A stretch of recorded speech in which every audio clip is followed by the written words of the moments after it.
Sa Sunday DIY tayo. Ayusin natin tong 2013 Nissan Sentra. Ito yung assistant ko, Gray, say hi. Okay, so hindi ko napapakita paano gawin to kasi matagal, nagmamadali ako eh. Okay, so ang una kong complaint, pag pumipreno ako nanginginig. So pinalitan ko to. Pinalitan ko yung outer tie rod. Nawala na yung panginginig.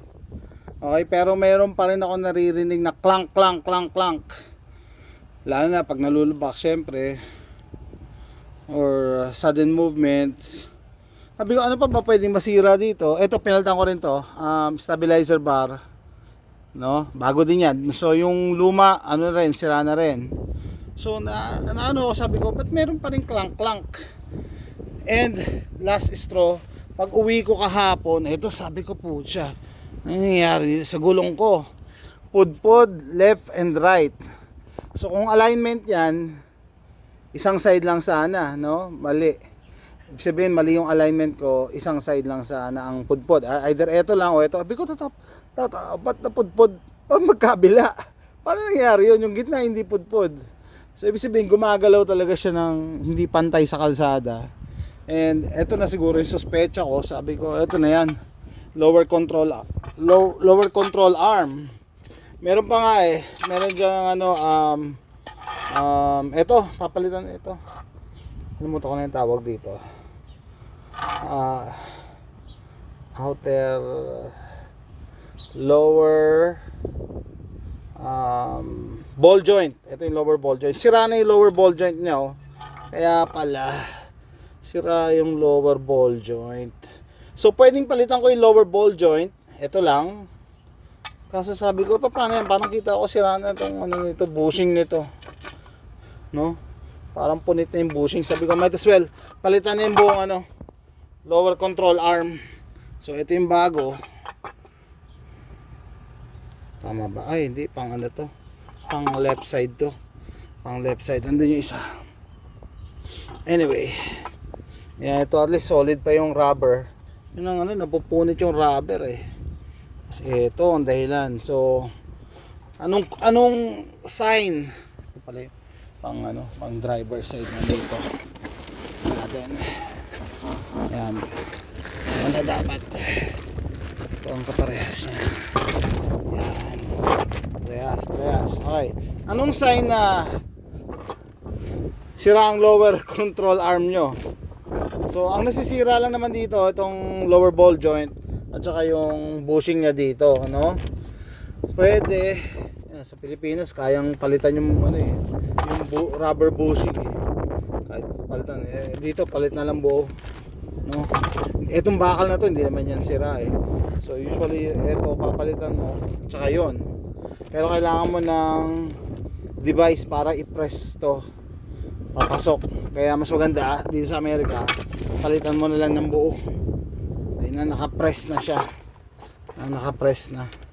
Ang ganda to, may protective pa, cover. Yan. No.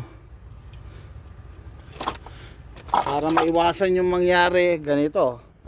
So mangyayari diyan, pagkatapos kong palitan niya, papalitan natin ng lower control arm. Tapos palitan natin yung gulong. Kailangan magpalit ng gulong. Order na ako ng gulong online, Thursday ang dating. Tapos pagka install, kailangan ipa-align. Kailangan ng alignment. Kasi ito nalito rin ako dito eh. Sabi ko, paano yan kung mali? Paano mo ma-determine na mali yung alignment eh? Parehong outer side eh, pinudpud niya. Talagang meron talagang unnecessary movement dito sa control arm. Kaya pinudpud niya yung left and right. Yung gitna hindi niya pinudpud eh. Yung gitna hindi niya pinudpud. Talagang siguro gumigewang to pag nagda-drive. Pagka umaandar yung kotse. May gewang. Pero ayan guys, no. Ito at least bago yung bushing, ang bilis mapunit ng bushing dito. Hindi ko alam bakit, kasi siguro dahil made in China lang yan. No. Ito ang bilis na punit ng bushing, yung rubber bushing eh. Ito nagdadagdag to sa sa play. sa galaw ng ano, control arm. And pinakamalala, tama yung suspecha ko. Sira na nga itong lower ball joint. Ayan, sira na. And ito yung mga bagay na hindi mo pwedeng ipag walang bahala. Sisirain niya lahat ng gulong na ikakabit mo dyan. Kahit na paalayin mo yan araw-araw. Sira itong ano lower ball joint.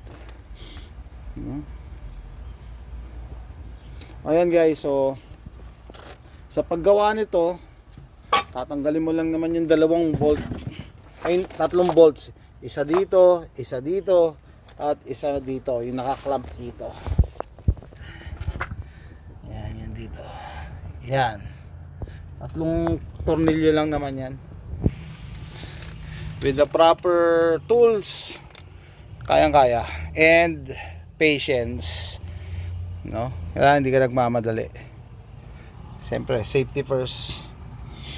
Okay guys, so yan ang aking Sunday. Madali ang palit ng lower control arm. Buo na, kasama na yung yung lower ball joint. And then lower ball joint, may grasa pa. Ay, takpan muna natin bago gamit. So doable yan guys. Kahit yung mga bago pa lang na nagdi-DIY, kaya-kaya yung gawin niya kasi tornilyo lang. Ang iisipin niyo lang yung safety, no, na hindi babagsak yung yung sasakyan sa inyo kasi walang sasalo, walang gulong. So with that, tapusin ko na yung video na to. See you next time. Bye. Oh, say Grace, say goodbye. Say goodbye. Abot mo nga yung ko. Gray, up. Sit down. Sit down. Ay, sit. Yan, parang Sphinx. Bye-bye.